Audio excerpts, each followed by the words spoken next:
సడన్గా మన ఇంటికి ఎవరైనా గెస్ట్ వచ్చినప్పుడు ఇన్స్టెంట్గా ఏదైనా తయారు చేయాలంటే ఈ విధంగా వెజిటబుల్ పలావ్ చేయండి. రైతాతోటి ఈ విధంగా సర్వ్ చేస్తే టేస్ట్ చాలా బాగుంటుంది, అందరికీ చాలా బాగా నచ్చుతుంది. దానికోసం స్టవ్ మీద ఒక ప్యాన్ పెట్టుకోండి. ఇందులో 3 స్పూన్స్ ఆయిల్ యాడ్ చేసుకొని లవంగాలు, ఇలాచీ, సాజీరా అండ్ దాల్చిన చెక్క యాడ్ చేయండి. 2-3 బే లీవ్స్ కూడా యాడ్ చేసి కొన్ని జీడిపప్పులు కూడా యాడ్ చేయండి. ఇది కంప్లీట్లీ ఆప్షనల్, వద్దనుకుంటే స్కిప్ చేసుకోవచ్చు. 1 ఆనియన్ని అండ్ 3-4 గ్రీన్ చిల్లీస్ని కట్ చేసుకొని ఇందులో యాడ్ చేయండి.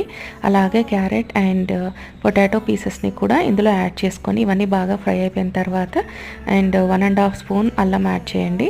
ఇవన్నీ బాగా ఫ్రై అయిపోయిన తర్వాత ఇందులో రైస్ యాడ్ చేసుకోవాలి. బాస్మతి రైస్ నీట్గా వాష్ చేసుకొని ఇందులో యాడ్ చేసుకోండి. తగిన వాటర్ అంటే 1:1.5 వాటర్ యాడ్ చేసి టేస్ట్కి సరిపడా సాల్ట్ యాడ్ చేసి కొంచెం పుదీనా యాడ్ చేసుకొని ఉడికించుకుంటే మన వెజిటేబుల్ పలావ్ రెడీ అయిపోతుంది. ప్లేట్లో సర్వ్ చేసుకొని రైతాతోటి లాగించడమే. Thank you very much. Bye.